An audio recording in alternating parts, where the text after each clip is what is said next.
சாரோட beginners market attend பண்ணும்போது தான் எனக்கு நான் படித்தா இவர்கிட்ட படிச்சுக்கிறேன் ஃபுல்லாக. ஏன்னா சூப்பர் பவர் கிடைச்ச மாதிரி இருக்குங்க சார். சார் சொல்கிறது என்னென்னா ட்ரேடிங்கோடது அவர் சொல்லிக் கொடுத்த கான்செப்ட் படி பார்த்து ஆப்பர்ச்சுனிட்டி இருக்கான்னு பாருங்கள். அன்னைக்கு நீங்கள் ட்ரேட் எடுத்தால் போதும்.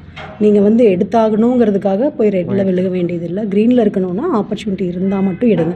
ஸோ இது மட்டும் இருந்ததுன்னா போதும். நம்ம எங்கே யூஸ் பண்ணணுமோ எவ்வளோ யூஸ் பண்ணணுமோ பண்ணி ஜெயிச்சிடலாம். கண்டிப்பாக மேம். தாமோதரன் சாரோட G4 ஒர்க் ஷாப் 2 days ரிச்சிட்டே அட்டன் பண்ணி முடிச்சிட்டிங்க. ஸோ என்ன எக்ஸ்பெக்ட் பண்ணி வந்தீங்க? எக்ஸ்பெக்டேஷன் ஃபுல்ஃபில்லாக இருக்கா? சார் நான் வந்து எக்ஸ்பெக்டேஷன் எதுவுமே இல்லாமல் தான் வந்தேன். என்கிட்ட நான் வந்து பிகினர். நான் இதுக்கு தனியாக உட்காந்து ட்ரேடே எடுத்ததில்லை. ஹஸ்பண்ட் பண்ணியிருக்காங்க. அதை நான் நிறையா தடவை உட்காந்து பார்த்துருக்கேன். எப்படி பண்ணணுங்கிற ஐடியா இருக்குது. பட் நான் தனியாக இது வரைக்கும் பண்ணதே இல்லை. இப்போ நிறைய பிகினர்ஸ் மார்க்கெட் பூட் கேம்ப் அந்த மாதிரிலாம் அட்டன் பண்ணியிருக்கேன். இப்போ சாரோட பிகினர்ஸ் மார்க்கெட் அட்டன் பண்ணும்போது தான் எனக்கு நான் படித்தா இவர்கிட்ட படிச்சுக்கிறேன் ஃபுல்லாக. ஏன்னா நான் பிகினிங் ஸ்டார்ட் பண்ணும்போதே எனக்கு பெரிய ஒரு ஐ ஓப்பனர். அவர் பற்றி எல்லாத்துக்குமே தெரியும். நான் இன்ஸ்டாவில் 6 மாதமாக தொடர்ந்து ஃபாலோ பண்ணிகிட்ருக்கேன். ஸோ இவர்கிட்ட தான் பண்ணணும் அப்படிங்கிற ஒரு ஐடியாவில் தான் நான் லாஸ்ட் மந்த் ஆக்சுவலி அப்ளை பண்ணேங்க சார். எனக்கு கிடைக்கல. அதுக்கு முன்னாடி வந்து நான் ஜாக்பாட் இண்டிகேட்டர் அதுக்கெல்லாம் வந்து ஆன்லைனில் பிகினர்ஸ் மார்க்கெட் முடிச்சோன்னு அப்ளை பண்ணேன். உங்களுக்கு ஸ்லாட் இல்லை அப்படின்னு சொல்லிட்டீங்க.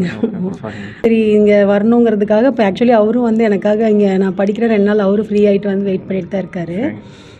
இது வந்து பயங்கரமான ஒரு எப்படி ஐ ஓப்பனர்னு சொல்கிறேன்னா, நம்ம லேப்டாப் திறந்து வச்சிட்டோம், நம்ம ஃப்ரீயாக இருக்கோம், ட்ரேடிங் பண்ணணும், இன்றைக்கி எப்படியோ பணம் எடுத்துடணுங்கிறது தான் நிறைய பேர் கான்செப்டாக இருக்குது. பட் சார் சொல்கிறது என்னென்னா ட்ரேடிங்கோடது அவர் சொல்லிக் கொடுத்த கான்செப்ட் படி பார்த்து ஆப்பர்ச்சுனிட்டி இருக்கான்னு பாருங்கள்.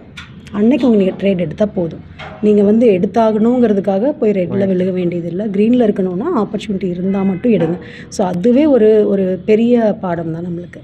இந்த லெசனே போதும். அப்போ இதிலிருந்து நான் பிகின் பண்ணி லேர்ன் பண்ணிக்குவேங்கிறதுலாம் ரொம்ப ஒரு நம்பிக்கை இருக்குது sir. Super. Thank you so much ma'am. So grateful to have you. Thank you.